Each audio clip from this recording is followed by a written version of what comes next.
Bueno, pues vamos a empezar con la clase de hoy y pues habíamos dicho que qué tan lejos nos podrían llevar estos conceptos de hacer como la conceptualización del problema de ingeniería y ver un edificio como una viga en voladizo y entender que su deformación lateral pues se debe a componentes de deformaciones globales en corte y componentes de deformaciones globales en flexión.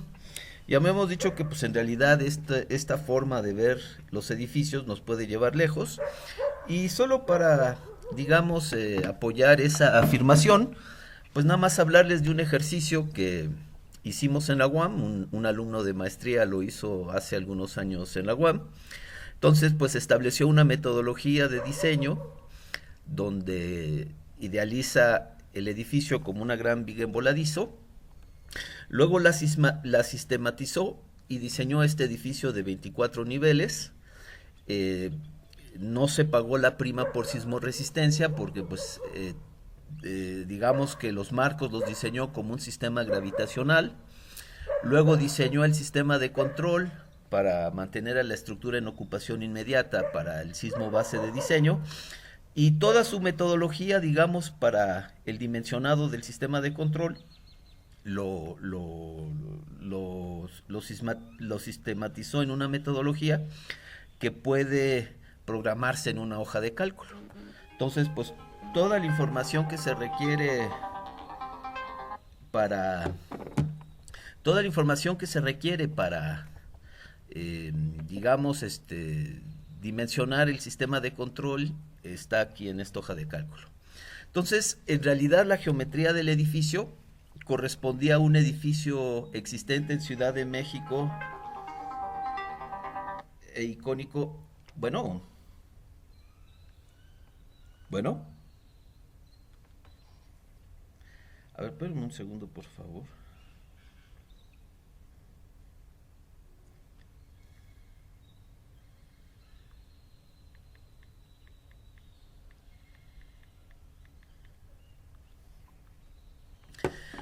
Eh, entonces, entonces,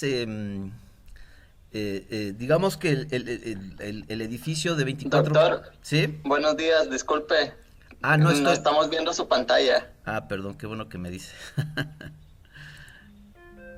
Listo. Este. A ver, ya dice que está viendo la pantalla. Entonces déjenme subir este para acá.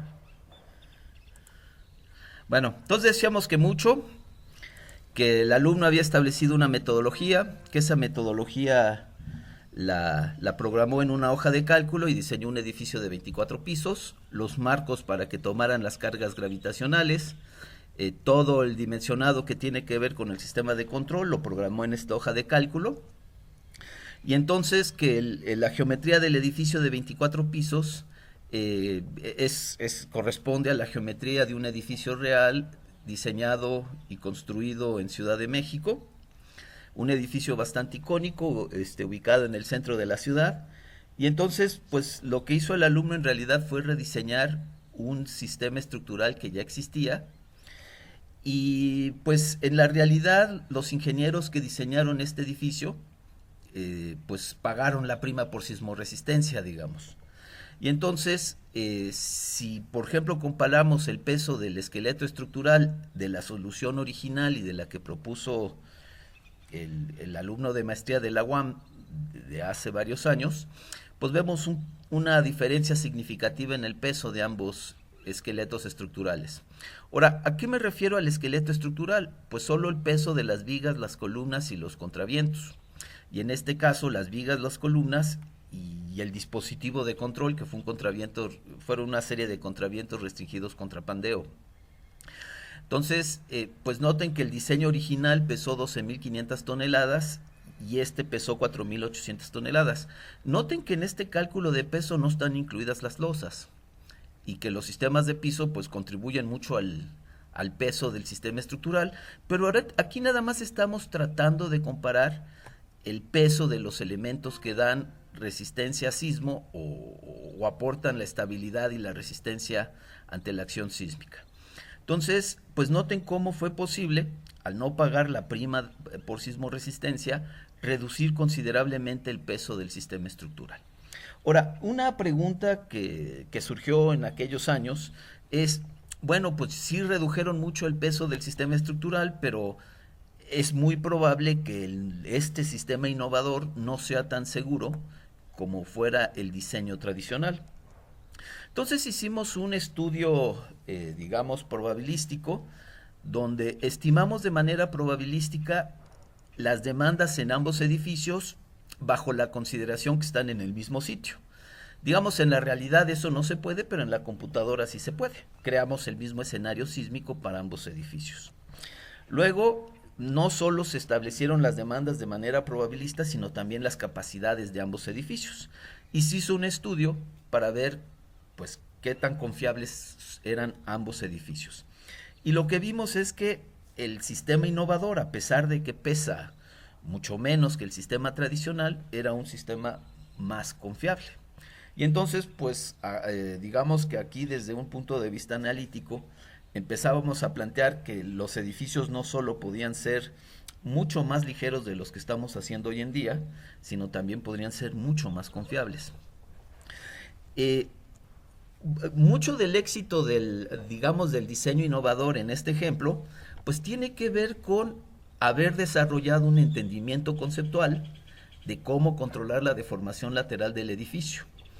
Y entonces, pues, haríamos referencia a esta cita del arquitecto americano Frank Lloyd Wright.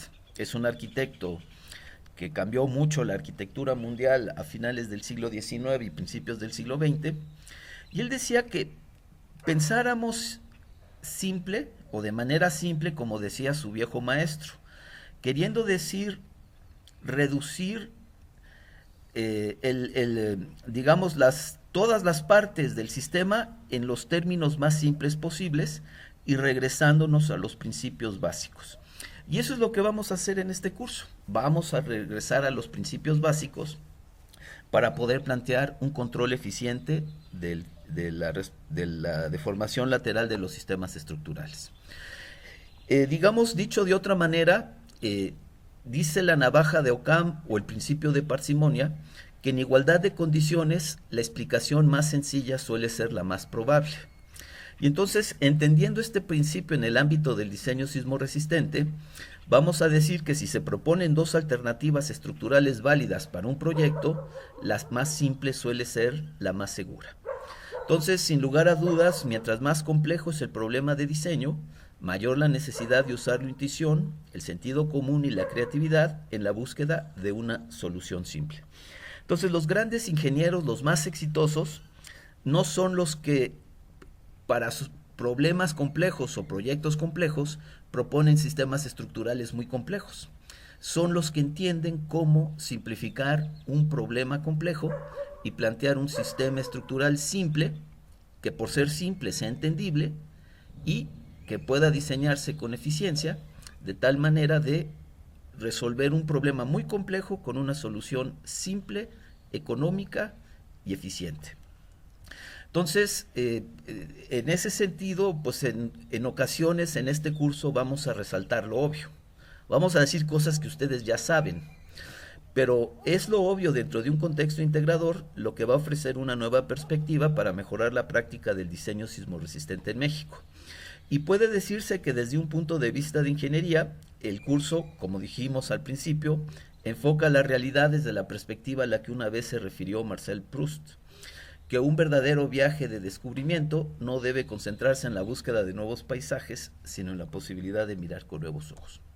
Entonces, en términos de innovación, vamos a entender en este curso que el objetivo fundamental del diseño sismorresistente debería ser, primero, la reducción del consumo de materiales de construcción y segundo, su protección por medio de un control adecuado de daño, y que en contraste con el pasado, el desempeño de los edificios modernos los vamos a entender no como prevenir fallas catastróficas, sino como satisfacer las múltiples y complejas necesidades socioeconómicas de las sociedades humanas modernas a través de un control eficiente del daño.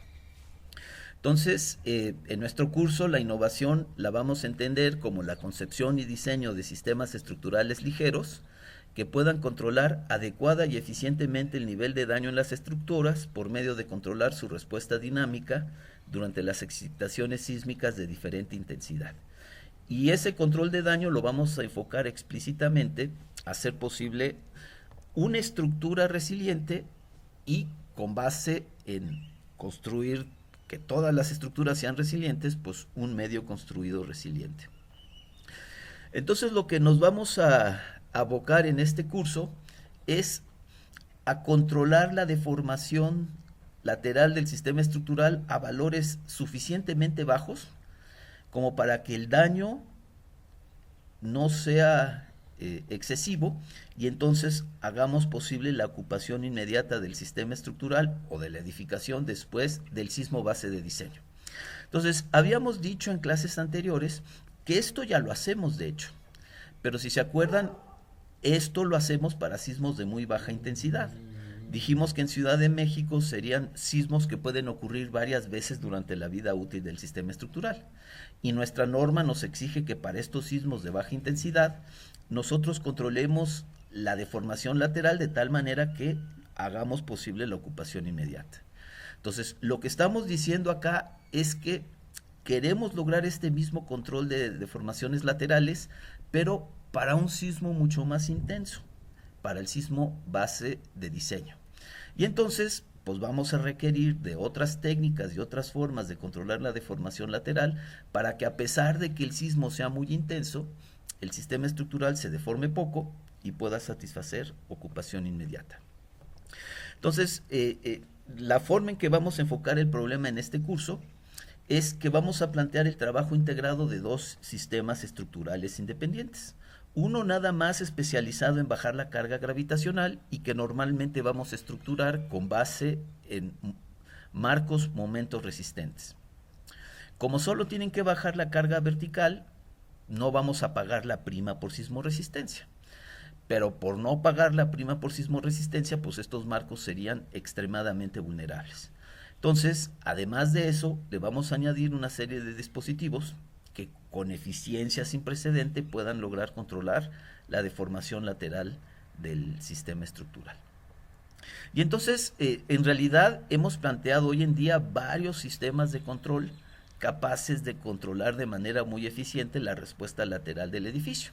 Y acá no vamos a discutir todos, digamos que la discusión de las diferentes alternativas sería parte de otro curso. En este curso lo que vamos a hacer, en este curso, perdón, un segundo por favor.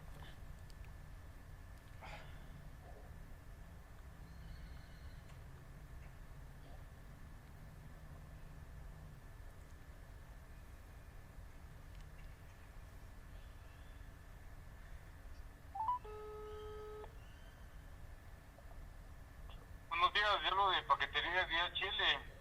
Ah, ¿está en la entrada? Me encuentro en la entrada. A ver, voy ahorita para allá.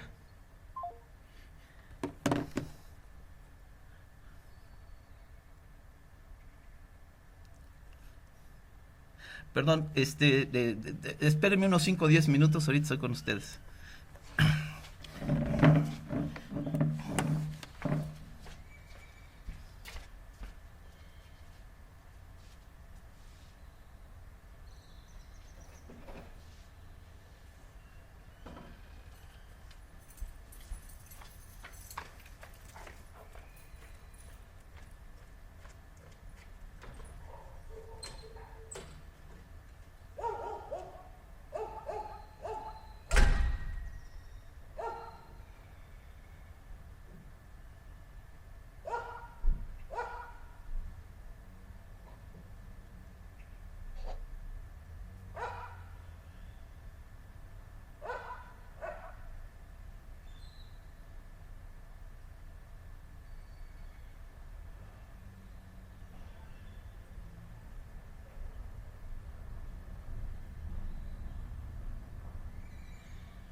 Perdón, bueno, pues estos son los retos de la educación a distancia.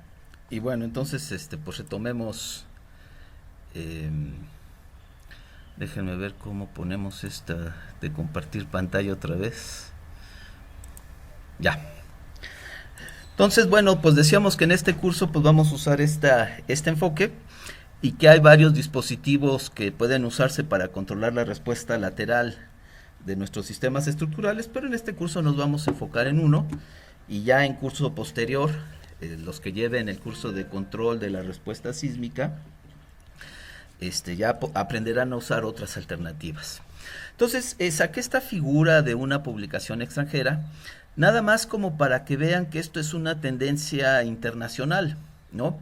Entonces, según la publicación, nos describen dos posibilidades para diseñar un sistema estructural sismo resistente y de alguna manera esta publicación nos explica que estamos yendo de acá del caso que está ilustrado en la figura de arriba al caso que está ilustrado en la figura de abajo. Entonces dice que tradicionalmente pues hemos diseñado sistemas duales prescriptivos. Prescriptivo quiere decir usando la norma, digamos los formatos de diseño de las normas actuales, y nos muestra aquí que hemos usado tradicionalmente marcos para aportar parte de la resistencia. Entonces, como los marcos no son un sistema estructural muy eficiente, no sé si ven que esta figura sugiere que acabamos con columnas grandes y que además tenemos que poner vigas robustas al sistema estructural y entonces pagamos la prima por sismoresistencia. Entonces, esta figura sugiere que cuando nos movemos de aquí a acá, no sé si ven cómo los marcos pesan mucho menos. Primero dice que las columnas son mucho más chiquitas y segundo, dice que el sistema estructural que baja las cargas gravitacionales pues no necesitaría las vigas. De aquí a acá estaríamos ya no pagando la prima por sismoresistencia.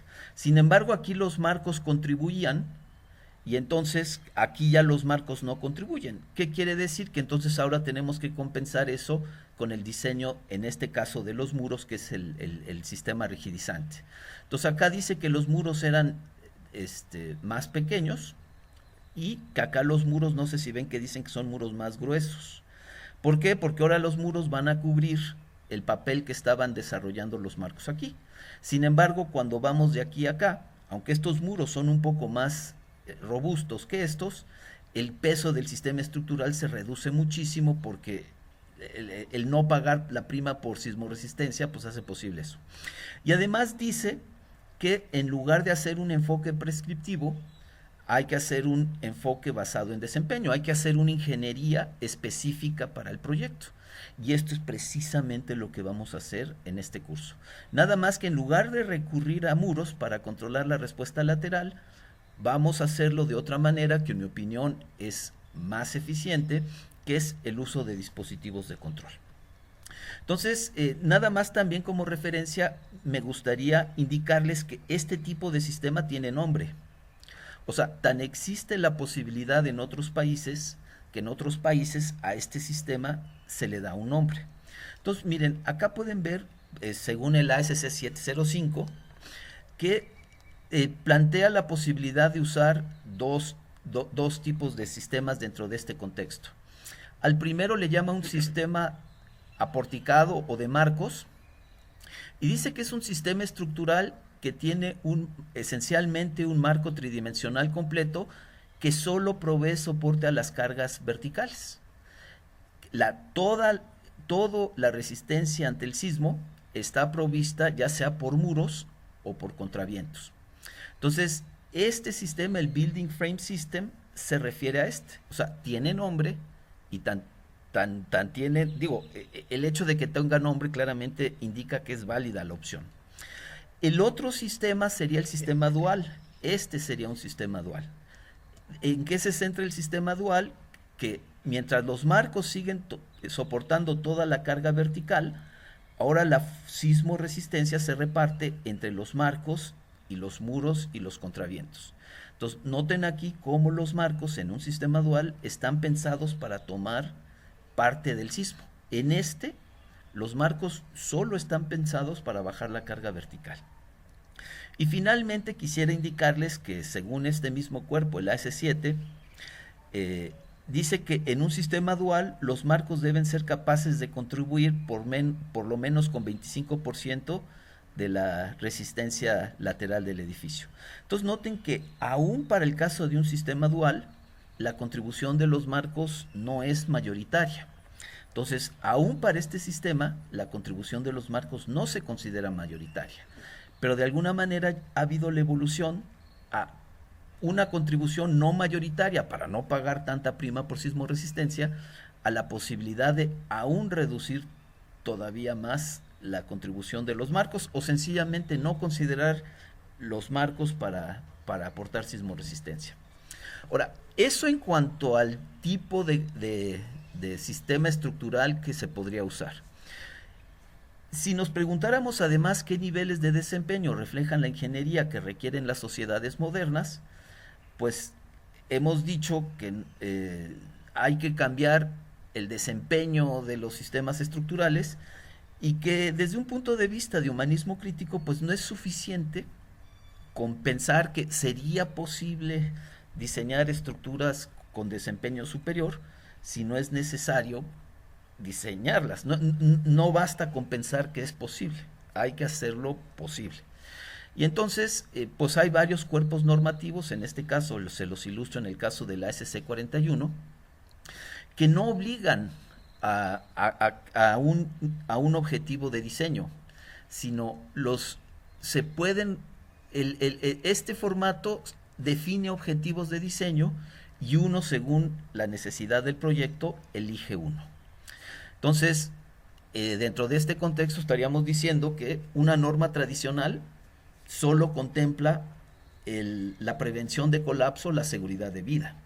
Lo que estamos diciendo que estos documentos ya empiezan a abrir el abanico y entonces no solo estaría yo forzado a diseñar para seguridad de vida, sino yo podría escoger otros niveles de desempeño dentro de los que estuviera, por ejemplo, ocupación inmediata. Ahora, ¿quién elige el objetivo de diseño?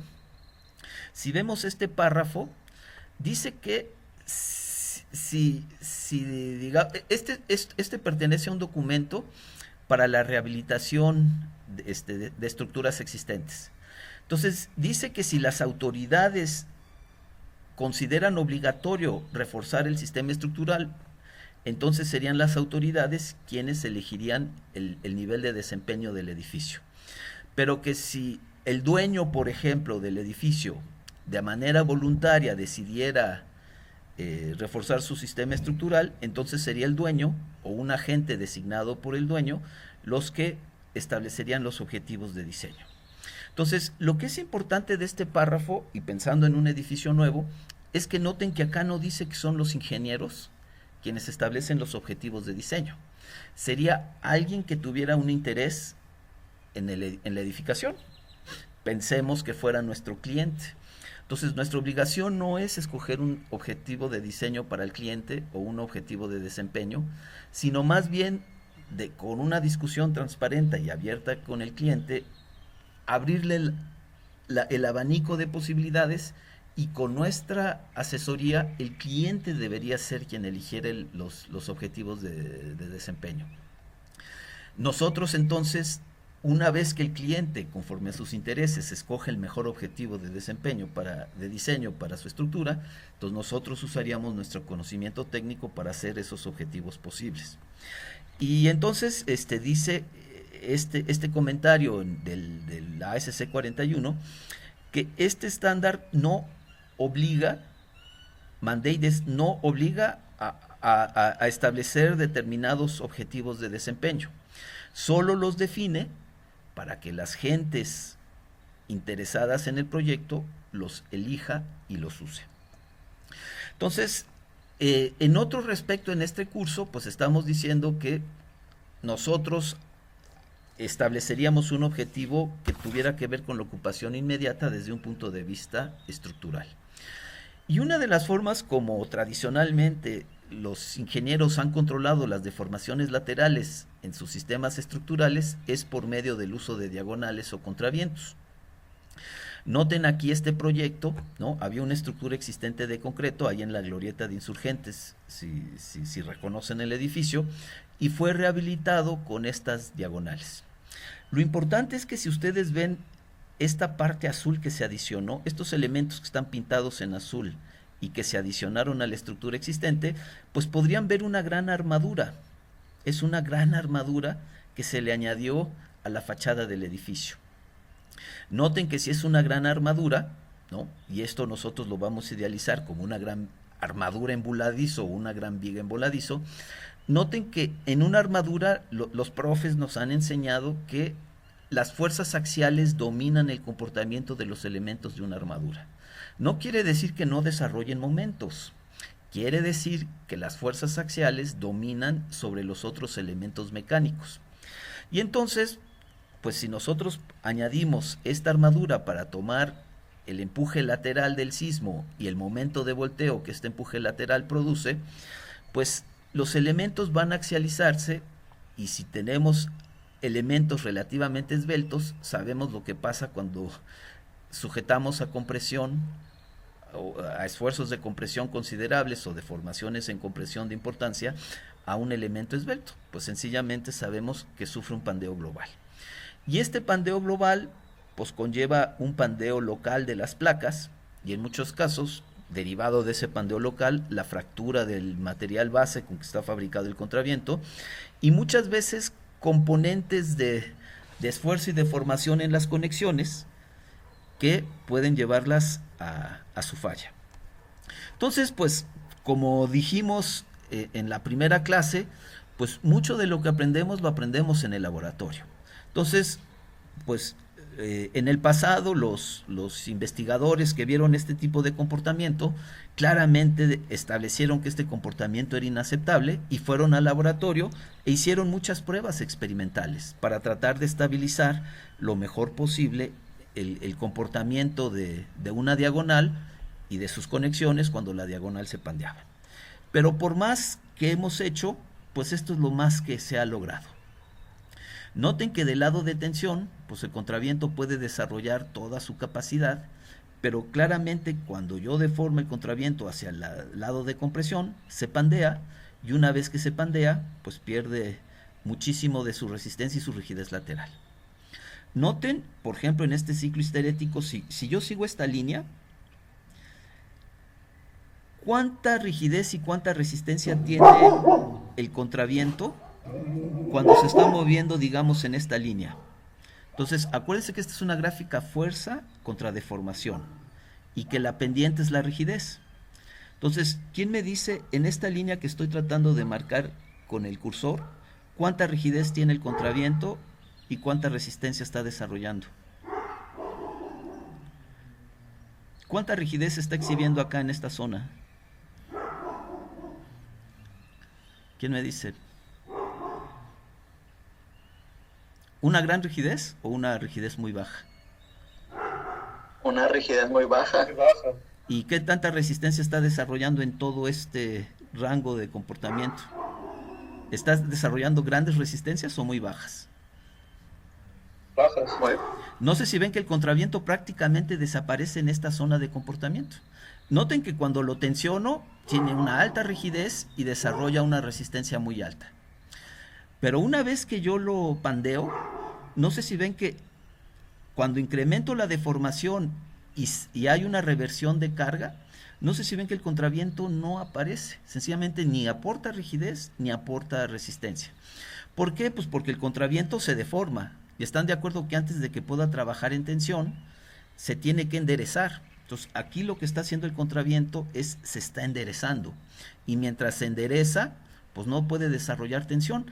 A la larga, el contraviento se endereza y vuelve a desarrollar rigidez en tensión y alcanza su resistencia máxima en tensión. Pero noten que entonces el contraviento desaparece, literalmente desaparece una vez que se pandea, mientras más lo deforma en compresión, e incluso desaparece cuando lo empiezo a enderezar y lo empiezo a deformar en la dirección de tensión.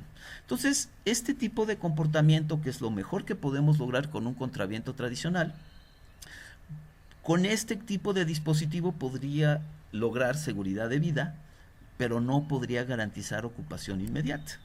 Y entonces, pues usaría un contraviento tradicional para, si el nivel de desempeño que me piden fuera seguridad de vida, pero no podría usarlo si me están pidiendo ocupación inmediata. Ahora, no solo eso hemos aprendido en el laboratorio, sino hemos visto que cuando se pandea el contraviento, estas placas se deforman fuera del plano. Y entonces empiezan a desarrollar un estado de esfuerzos y deformaciones muy complejos, porque no solo tienen que resistir el axial que está desarrollando el contraviento, sino tienen que resistir deformaciones y esfuerzos fuera del plano. Y es por eso que entendimos que este tipo de conexiones empezaba a fallar, y para evitar este tipo de fallas tenemos que terminar con placas bastante robustas, para tomar en cuenta este castigo extra, digamos, que conlleva su deformación fuera del plano. Entonces, pues lo que se ha visto es que si yo con una diagonal quiero controlar de manera eficiente la respuesta lateral de un sistema estructural, le podría restringir el pandeo. Digamos que acá este es un contraviento restringido contra pandeo, y la parte del contraviento que funciona es esta placa central que está pintada en rojo. Esta es la que va a desarrollar la rigidez y la resistencia que aporta el contraviento restringido contra pandeo. Se le pone una camisa de acero con suficiente momento de inercia para restringir el pandeo. Y luego, entre la camisa de acero y la placa central, se cuela un grout.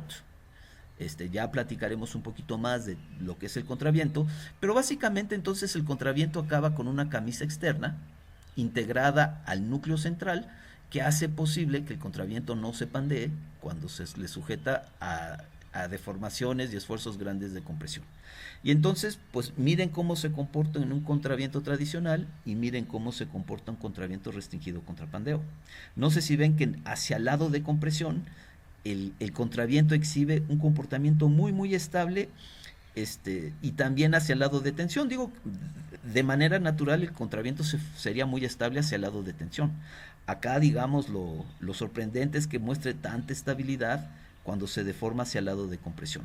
Y tiene ciclos histeréticos repetibles, predecibles. Además, se fabrica en un laboratorio con altos controles de calidad. Y entonces, a este sistema, a este dispositivo que me da rigidez, resistencia y capacidad de disipación de energía de manera confiable, sí lo puedo usar en un diseño enfocado a promover la ocupación inmediata del edificio. Entonces, pues lo mismo, se hacen pruebas de laboratorio.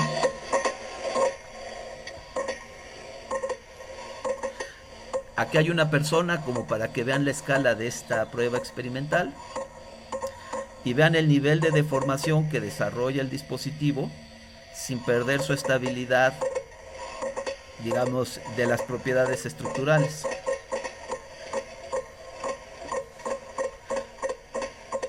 Entonces, un dispositivo pues muy confiable, y lo que tenemos que entender ya, digamos, en un contexto más allá del mexicano, es que a nivel internacional muchas comunidades están usando estos tipos de dispositivos para, digamos, controlar la respuesta lateral de sus sistemas estructurales. Por ejemplo, la mayoría de edificios de más de 60 metros construidos en Japón, la gran mayoría, han sido diseñados con algún tipo de dispositivo de control, y los de mayor uso han sido los contravientos restringidos contra pandeo.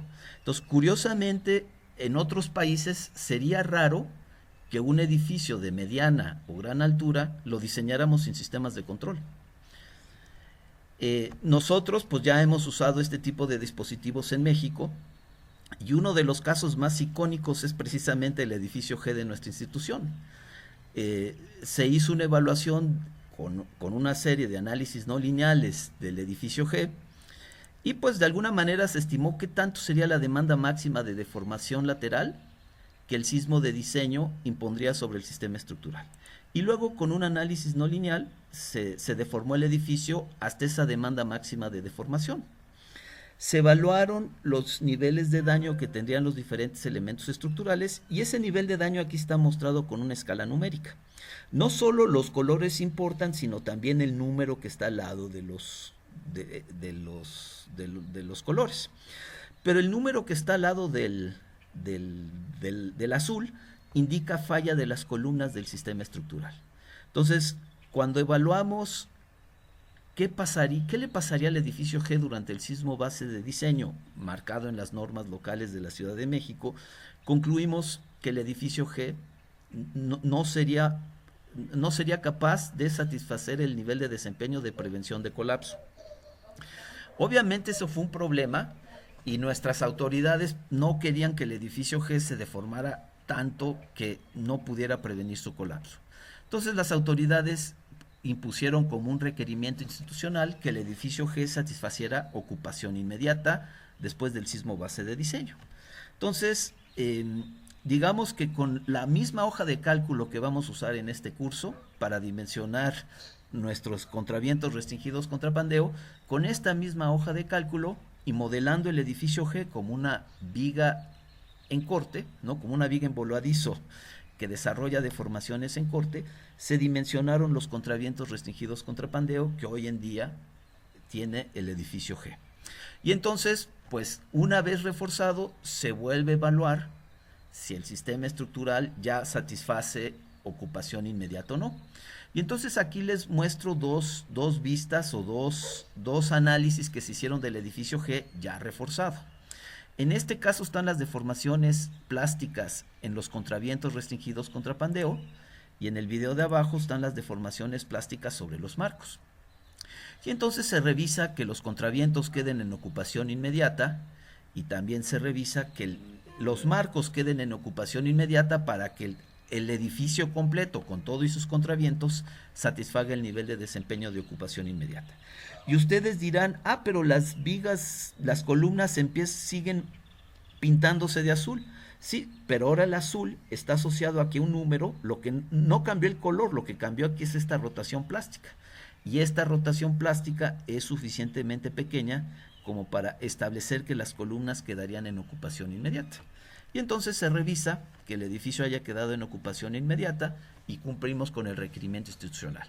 Lo muy interesante de todo esto es que el sistema de control se diseñó con esta hoja de cálculo, que es la que van a aprender a usar, y toda la tecnología o el know-how que se usó para reforzar el edificio G fue desarrollado pues en el PIE precisamente, y pues ustedes la van a aprender como parte de este curso. Entonces, pues es importante que cambiemos la manera en que vemos las cosas. Tenemos que enfocarnos a controlar la deformación lateral. Vamos a regresar a un procedimiento de conceptualización basado en conceptos fundamentales de la mecánica para entender cómo controlar la deformación lateral de un edificio de una manera muy eficiente. Como parte de nuestra educación, pues vamos a seguir dándole mucha importancia al proceso de análisis. El análisis se define como el proceso de descomponer un sistema complejo en partes menores para hacer posible un mejor entendimiento de él.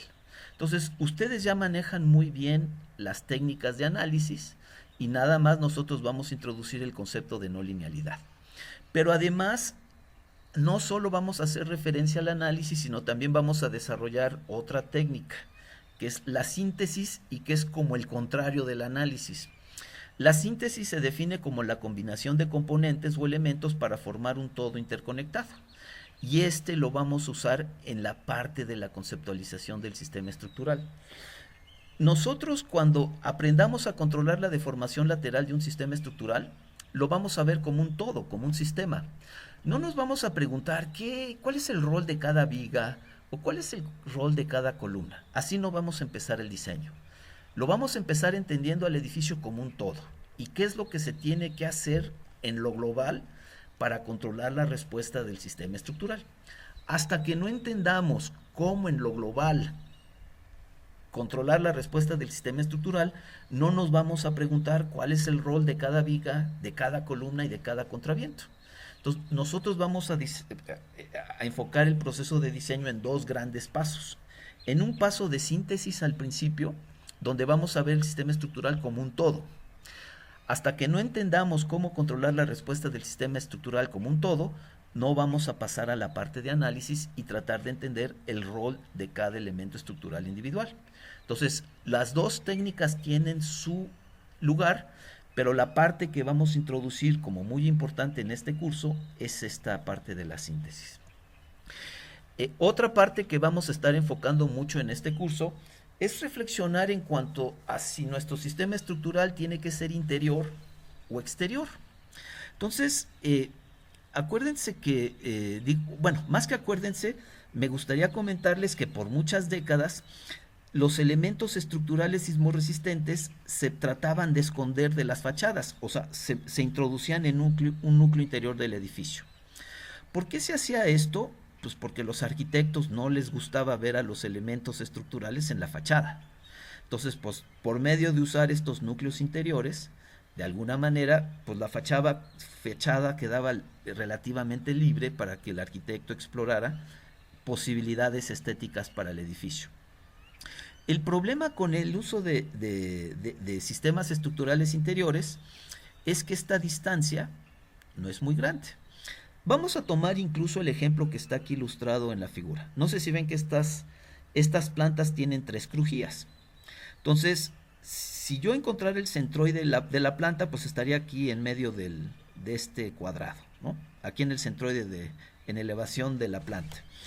Noten que todo este material estructural quizás pueda tener un área suficiente, pero esta distancia pues es la mitad de una crujía, ¿no? Todo este material que está en rojo con respecto al centroide está a una distancia de la mitad de una crujía.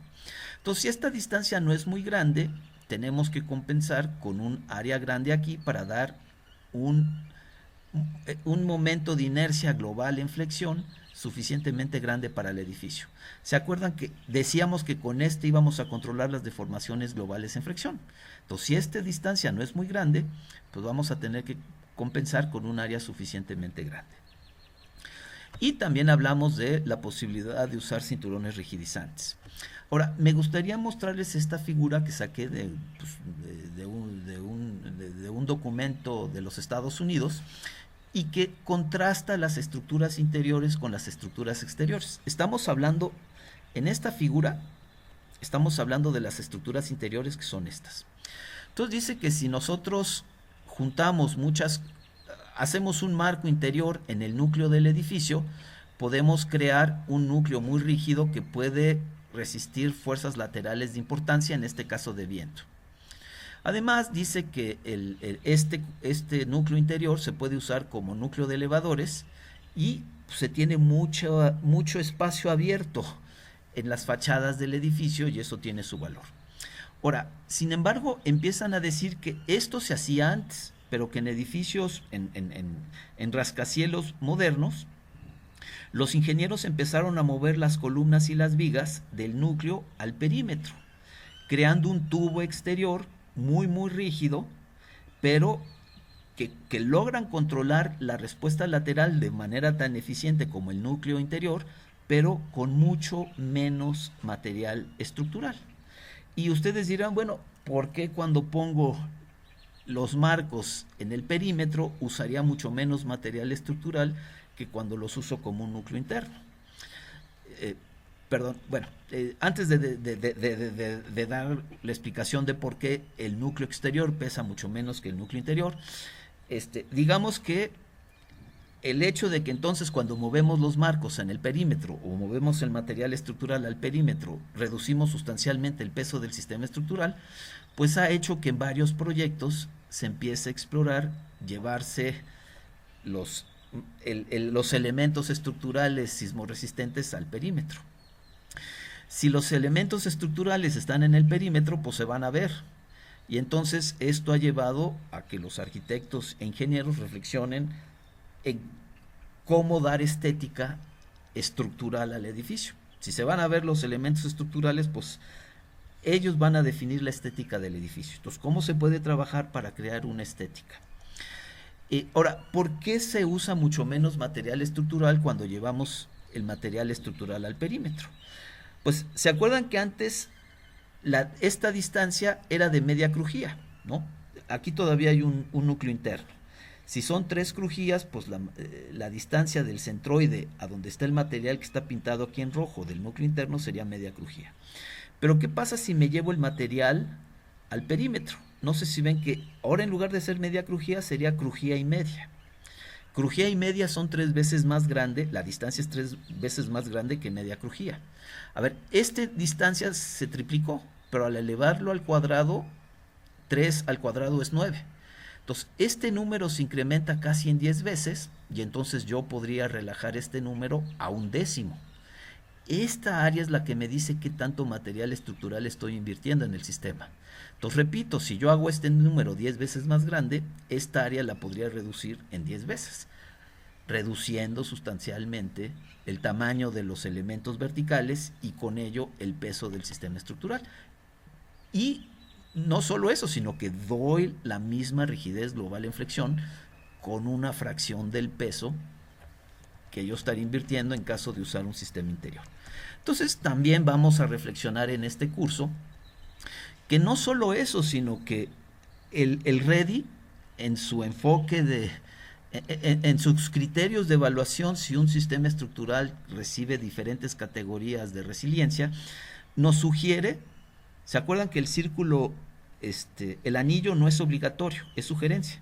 Pero el REDI nos sugiere que expongamos los elementos estructurales sismoresistentes. ¿Por qué? Alguien me lo dijo la clase pasada. Porque si tienen fácil acceso los elementos estructurales sismoresistentes, si llegasen a dañarse se podrían rehabilitar, ya sea reparar o reemplazar de forma relativamente rápida. Entonces ya no solo es una cuestión de eficiencia estructural, sino también es una cuestión de hacer que el sistema estructural sea fácilmente reparable. Entonces, pues sobre todo en edificios altos estamos empezando a ver que los elementos tecnológicos y estéticos se están volviendo inseparables. Entonces aquí les enseño varias torres altas construidas en diferentes momentos del siglo XX. Y pues aquí pueden ver el primer edificio que construyó la humanidad con más de 100 pisos. El sistema estructural que se usó fueron marcos resistentes a momento repartidos en la planta del sistema estructural. Entonces, cuando se terminó esta torre, se vio que fue carísima, que fue pesadísima, en términos de que pues, si se usan marcos repartidos en toda la planta, se pagó la prima por altura. Está en Nueva York, entonces no está sujeto a sismo, pero sí está sujeto a cargas de viento. Entonces se pagó la prima por altura y se entendió que no se podía controlar la deformación lateral de los edificios con marcos sin pagar un precio muy alto en términos del peso del sistema estructural.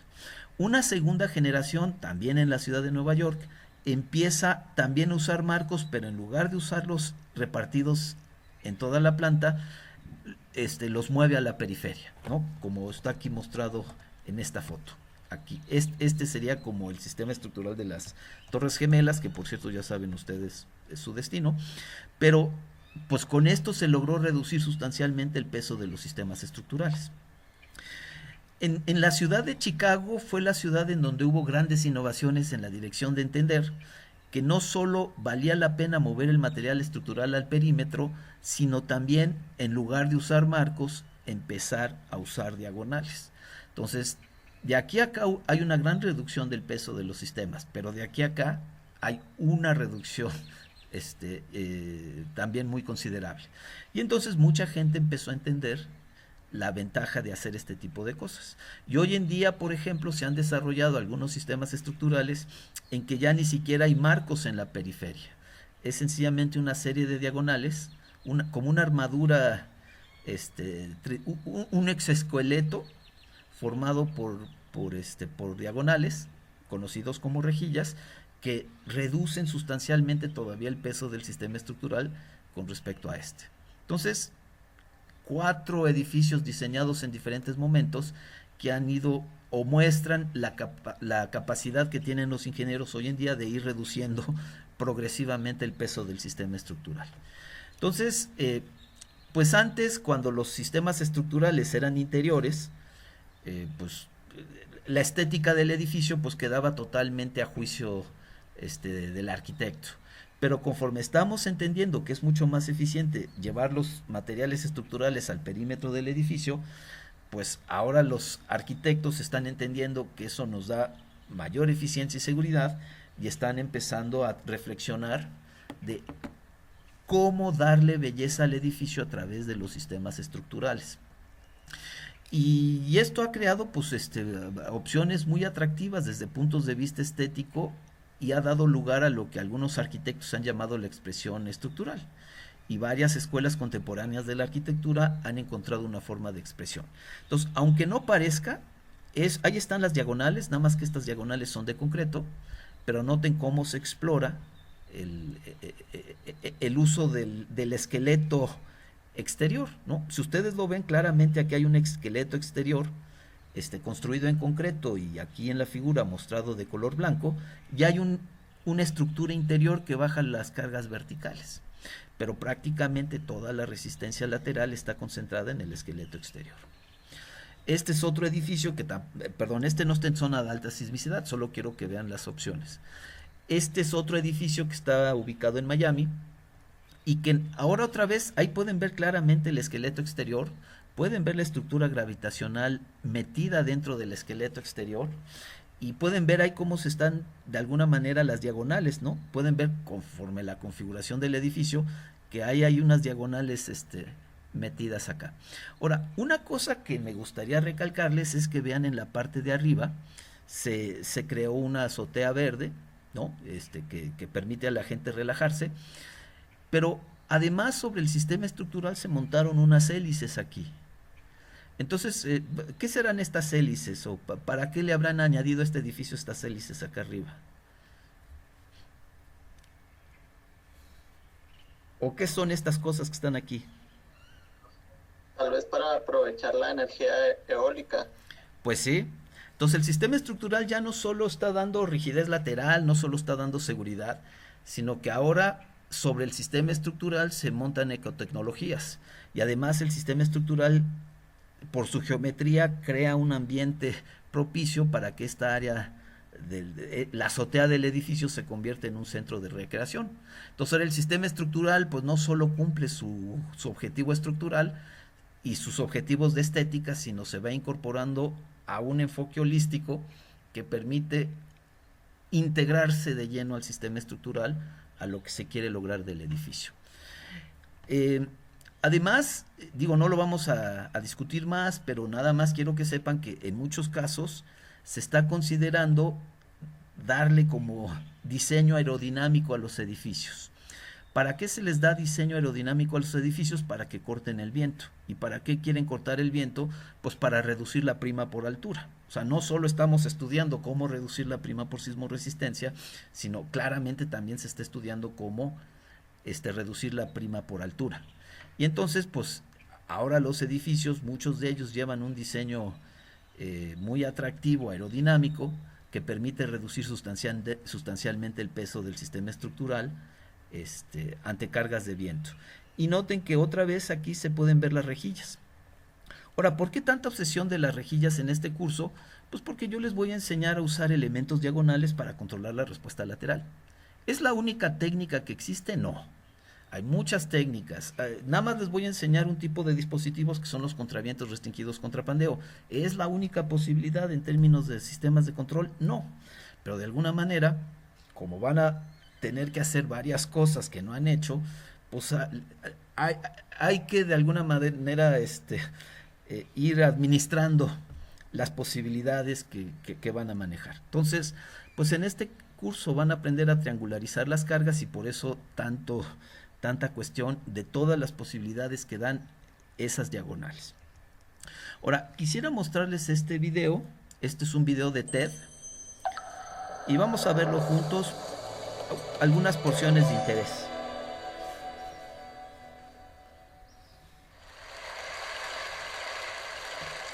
How many of you are creatives?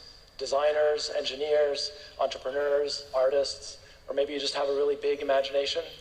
Sure. Dice que quienes son creativos, entre los creativos, ojo que habla de ingenieros creativos, o sencillamente quienes tienen una gran imaginación, enfatizando la creatividad, ¿no? Hands. Hey, that's most of you. I have some news for us creatives. Over the course of the next 20 years, more will change around the way we do our work than has happened in the last 2,000. In fact, Dice que vean con digamos, con algo de escepticismo el video, pero también sean abiertos a estas nuevas ideas. Dice que en 20 años va a cambiar muchísimo la forma en que se hace ingeniería. I think we're at the dawn of a new age in human history. Now, there have been 4 major historical eras defined by the way we work. The hunter-gatherer age lasted several million years. And then the agricultural age lasted several thousand years. The industrial age lasted a couple of centuries. And now the information age has lasted just a few decades. And now today, we're on the cusp of our next great era as a species.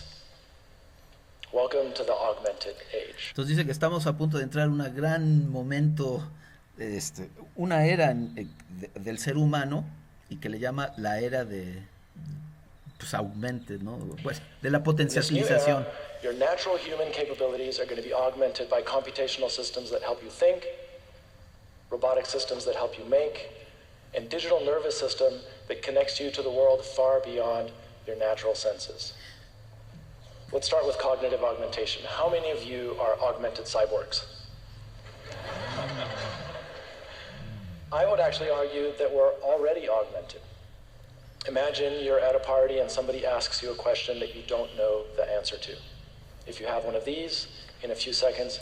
Y su argumento es que los seres humanos cada vez vamos a poder ser más creativos por la ayuda de la inteligencia artificial. Y entonces dicen que si todavía no creen ustedes que eso ya es una realidad, que pues pregunten todo lo que hace, pues todo lo que ustedes pueden aprender y la información inmediata que tienen disponibles a través de un celular. Pero él argumenta más adelante en el video que pues esto es todavía como pasivo, como que la inteligencia o el dispositivo electrónico no interactúa activamente con nosotros, pero que más adelante esta forma de inteligencia electrónica pasiva que tenemos a nuestra disposición se va a convertir en activa. Y entonces voy a pasar a una parte más adelante donde habla cómo una computadora con un equipo de ingenieros diseñan el chasis de un coche. The things we design. We're working on one project with a couple of guys down in Los Angeles called the Bandito Brothers and their team. And one of the things these guys do is build insane cars that do absolutely insane things. These guys are crazy. Coches sujetos a acciones extremas. And what we're doing with them is taking a traditional race car chassis and giving it a nervous system. So we instrumented it with dozens of sensors. And then we put a world-class driver behind the wheel, took it out to the desert and drove the hell out of it for a week. And the car's nervous system captured everything that was happening to the car. We captured 4 billion data points, all of the forces that it was subjected to. And then we did something crazy. We took all of that data and plugged it into a generative design AI that we call Dreamcatcher. So what do you get when you give a design tool a nervous system and you ask it to build you the ultimate car chassis? You get this. This is something that a human could never have designed, except a human did design this. But it was a human that was augmented by a generative design AI, a digital nervous system, and robots that can actually fabricate something like this. Entonces dice que pues son coches que están sujetos a acciones extremas. Piensen nosotros, nuestros edificios que están sujetos a acciones extremas.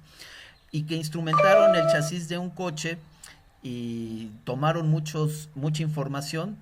Con esa instrumentación el coche lo manejó un piloto experto, y con toda esa información instrumental que obtuvieron, se la dieron a un equipo de un ser humano y una inteligencia artificial, y llegaron a un diseño del chasis muy diferente a lo que los chasis de los coches normalmente son.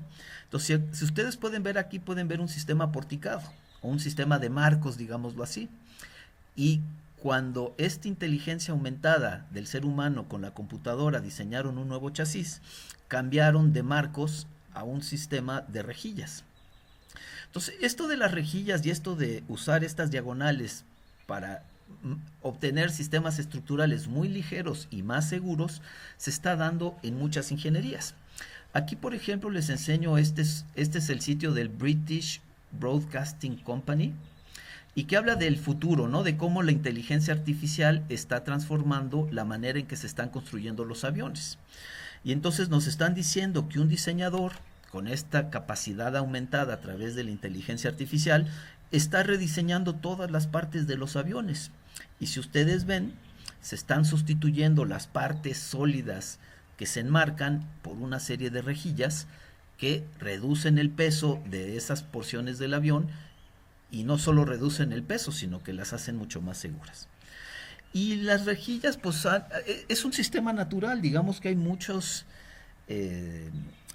sistemas naturales que usan las rejillas, incluido nuestros huesos humanos, para con muy poco material estructural dar la rigidez y resistencia con mucha seguridad que requieren algunos sistemas para apoyar organismos. Entonces, ya a principios del siglo XX, digamos, empezaron a surgir este tipo de sistemas estructurales que rompieron con toda la arquitectura que se había tenido hasta finales del siglo XIX. Hasta finales del siglo XIX casi todo se resolvía con mampostería, y entonces acababan siendo grandes bloques de mampostería para poder diseñar estructuras medianamente altas. Pero hacia finales del siglo XIX y principios del siglo XX, hay una nueva arquitectura que aprovecha que hay materiales de alta resistencia como el concreto y el acero, pero disponibles en cantidades industriales. Y entonces cambian por completo el concepto de cómo debería ser un sistema estructural, aligerando enormemente el peso de los sistemas estructurales, pero gravitacionales. Entonces, lo que nosotros en estos tiempos de crisis social y ambiental requeremos entender una belleza nacida de la eficiencia, pero que además no solo sea una eficiencia, sino que además se asegure en nuestras zonas de alta sismicidad. Necesitamos este tipo de estructura que en su momento se le llamó la casa dominó.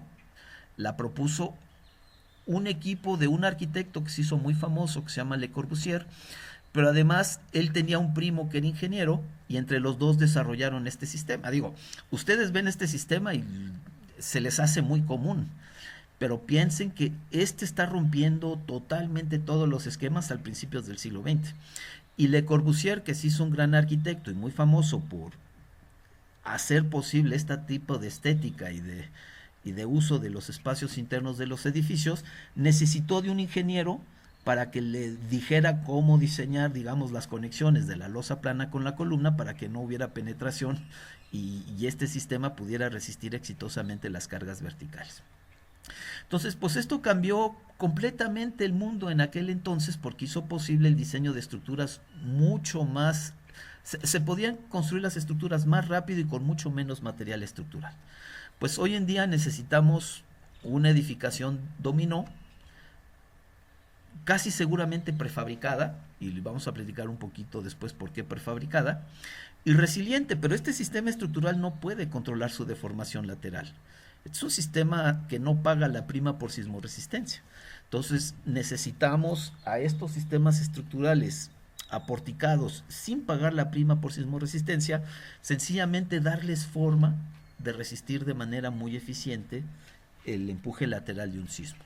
Y en la UAM hemos desarrollado pues algunos estudios a través de este tipo de rejillas perimetrales, y hemos establecido metodologías de diseño que permiten el diseño de rejillas con cualquier geometría, también con una hoja de cálculo. Y entonces trabajamos la rejilla como si fuera una gran viga en voladizo y enfocada a que llevar todo el material estructural al perímetro para reducir sustancialmente su peso y lograr un control de la respuesta lateral con una eficiencia sin precedente. Mientras en la parte interna mantenemos un sistema gravitacional que podría ser muy ligero, porque ya sabemos que si nada más se trata de bajar el puro peso vertical del edificio, podemos diseñar estructuras extremadamente ligeras y eficientes. Ahora, una cosa que hemos entendido es que los elementos de la rejilla, pues, se pandean, ¿no? Y que entonces, si los elementos de la rejilla se pandearan, pues tendríamos un problema de que se inestabilizaría el sistema estructural. Entonces, uno de los retos es entender cómo manejar la geometría de los elementos de la rejilla e incluso poniéndoles algún tipo de dispositivo de control montado en ellos, de tal manera de que los elementos de la rejilla puedan deformarse mucho sin perder la estabilidad. Y bajo esa consideración, entonces se podrían pues construir cada uno de estos elementos en el taller de forma independiente y ser montados en la estructura, como por ejemplo está esta bicicleta de bambú.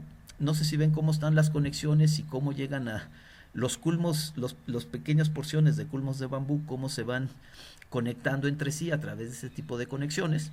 Todo podría ser prefabricado, con la ventaja no solo de que se podrían montar rápidamente, sino de en caso de que ya la estructura haya llegado al límite de su vida útil, se podrían desensamblar sin destruir el sistema estructural y haciendo posible el reciclaje y el reuso de todo el material estructural que ya se invirtió.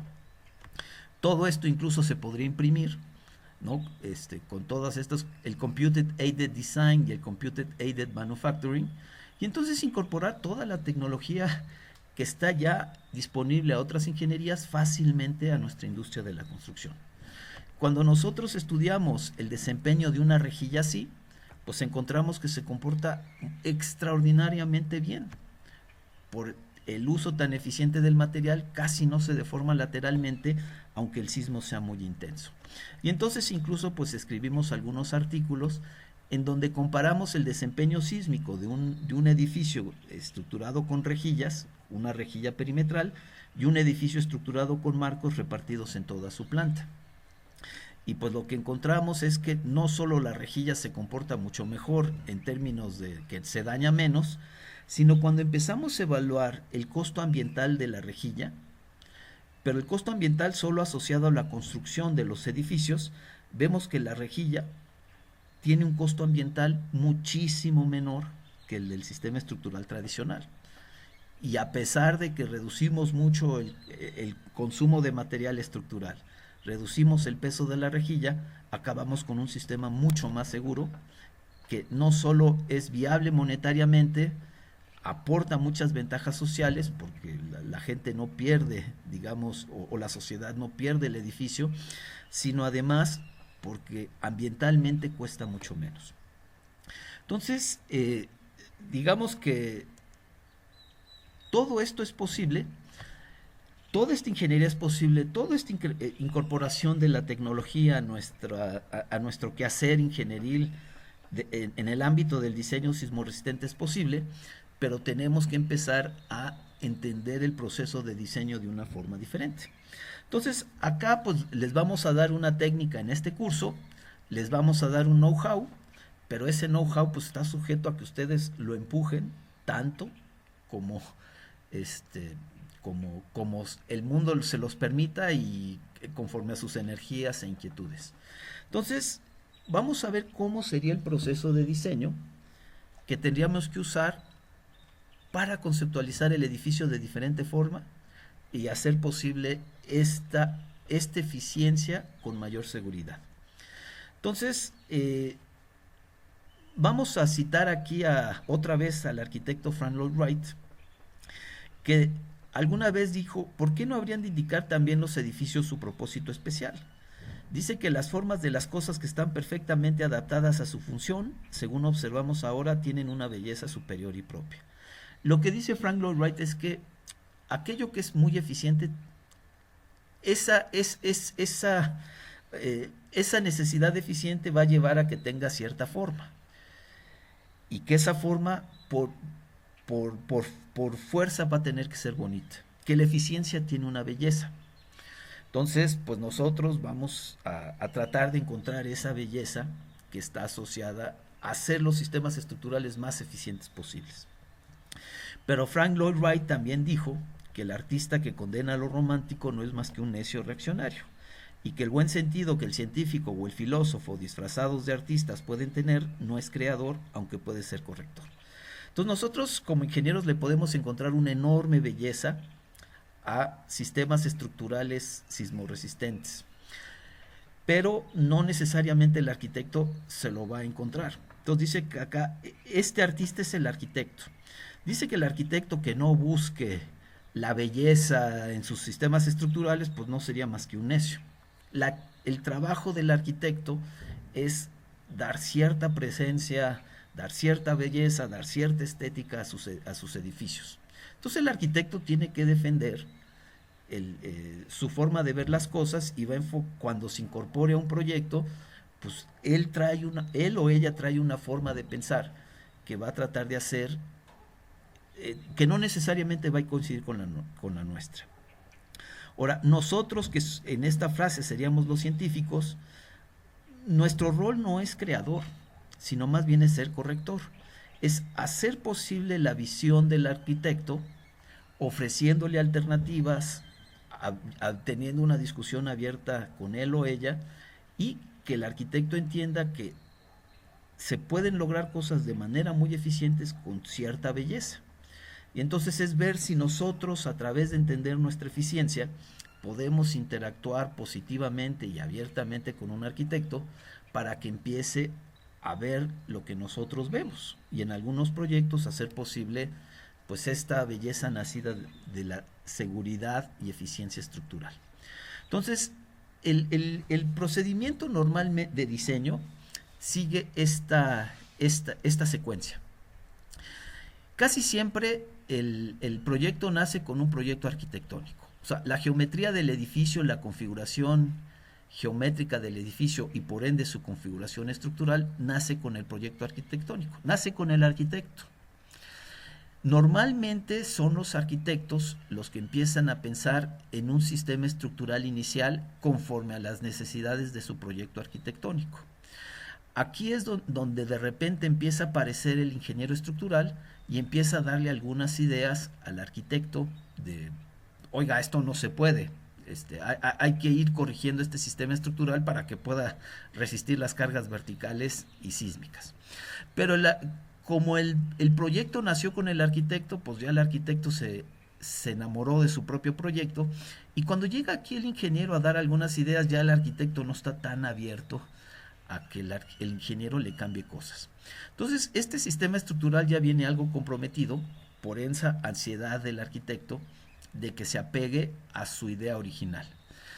Pues los ingenieros tratan lo mejor posible, dada esta idea inicial del sistema estructural, lo tratan de retroalimentar lo mejor posible y le tratan de dar una serie de dimensiones iniciales, pues unos tamaños iniciales a las vigas, a las columnas, a los elementos rigidizantes de existir. Y una vez que le da ciertos tamaños o dimensiones a los sistemas estructurales, hace un modelo muy refinado de su edificio, del sistema estructural. Y se sacan unas propiedades estructurales muy importantes. Digamos que entre las propiedades estructurales más importantes, pues serían los periodos de vibrar del sistema estructural. Una vez que ya tiene entonces calculadas las propiedades dinámicas del sistema estructural, lo sujeta a las acciones de diseño y calcula sus respuestas y demandas sísmicas. Entonces, pues en el ámbito sísmico imponemos el espectro de diseño, digamos, usamos el espectro de diseño y calculamos una serie de demandas sísmicas. Y luego vamos con una norma y vemos si el edificio satisface todos los requerimientos prescriptivos de la norma. Se van palomeando todos los requerimientos prescriptivos de la norma, y si se cumplen todos, entonces vamos a la ingeniería de detalle. Y si no se cumplen algunos, pues quiere decir que tengo que regresar y redimensionar el sistema estructural o incluso cambiarlo. Digamos, dentro de los requerimientos prescriptivos más importantes podría ser controlar la distorsión del edificio. Imagínense que no satisfacemos, las distorsiones son más grandes de lo que se necesitan y entonces tendríamos que regresar incluso a cambiar el sistema estructural. Pero el arquitecto no le gusta ni que toquemos el sistema estructural ni que redimensionemos nada, porque si no, entonces los elementos estructurales quedan muy grandes, o el sistema estructural, no se vale que le ponga usted una diagonal ahí en la mitad de la sala de fiestas o del salón de fiestas del edificio. Entonces se vuelve muy difícil que cuando la primera versión del edificio no satisface los requerimientos normativos, negociar con el arquitecto. Y entonces el arquitecto se siente molesto o molesta porque piensa que su legado, los espacios internos y la funcionalidad del edificio quedan, digamos, en entredicho en este proceso de redimensionado o incluso de cambio del sistema estructural. El ingeniero o la ingeniera también se siente molesto o molesta porque hay mucho más conciencia en el ingeniero en cuanto a la seguridad del sistema estructural, y además normalmente la responsabilidad legal recae en el ingeniero o en la ingeniera. Entonces, pues aquí hay una discusión porque el arquitecto no quiere que haya cambios y el ingeniero insiste en que tiene que haber cambios para que el sistema estructural satisfaga las normas.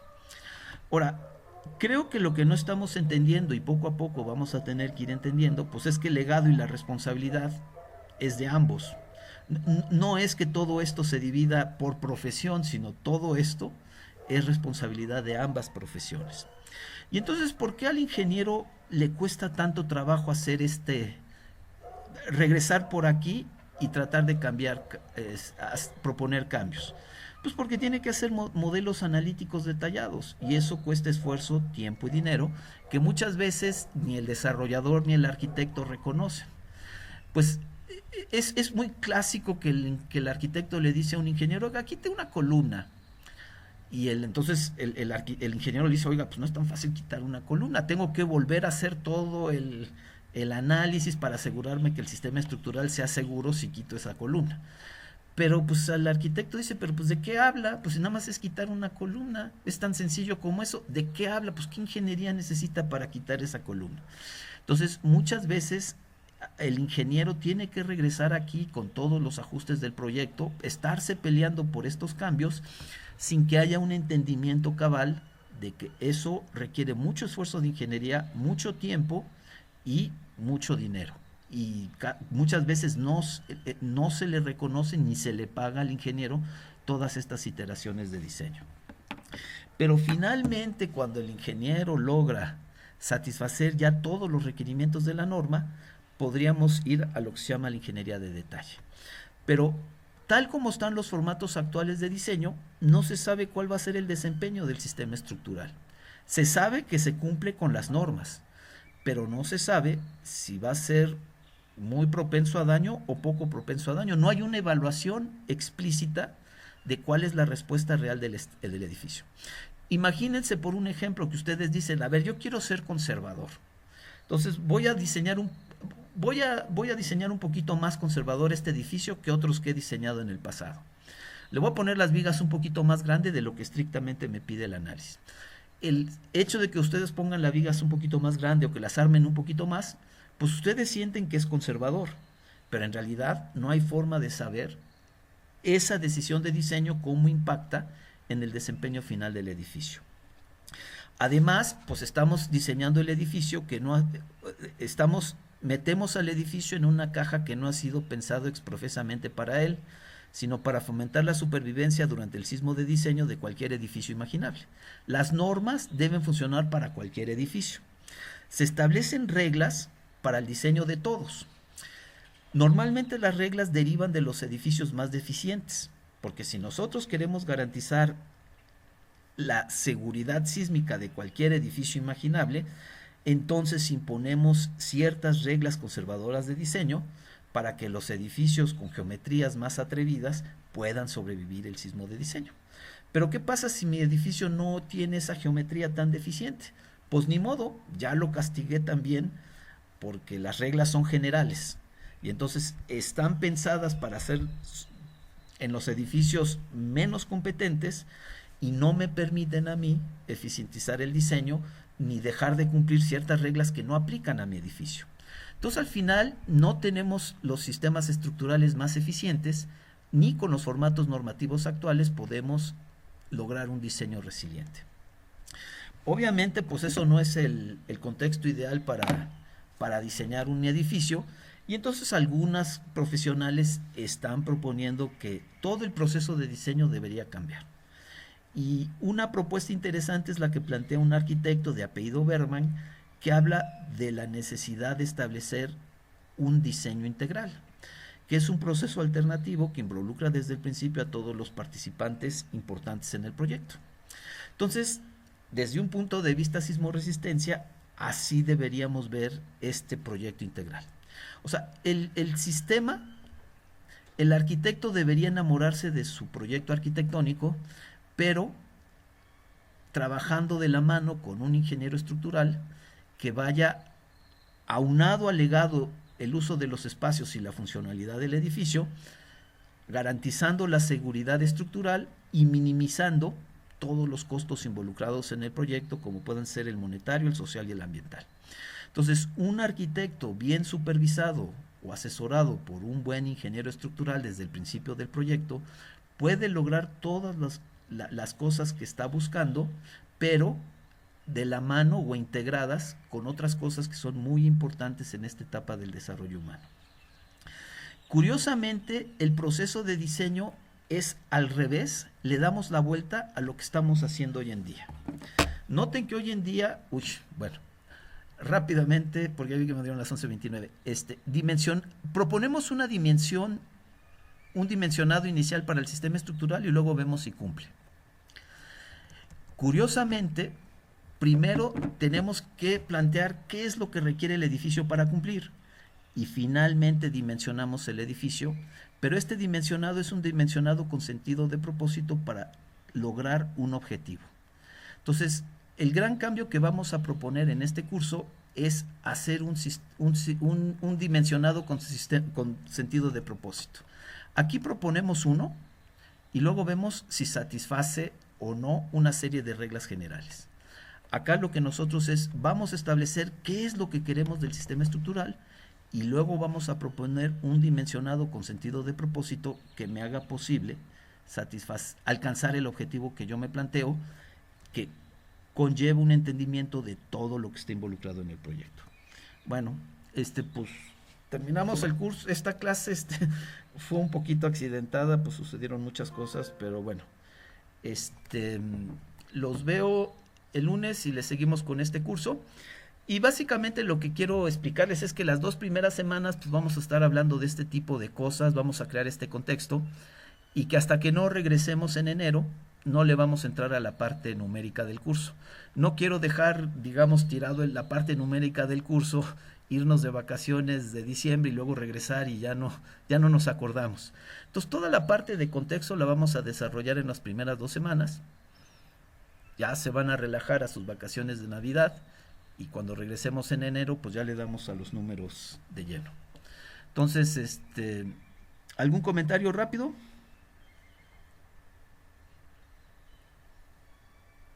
No, doctor, muchas gracias.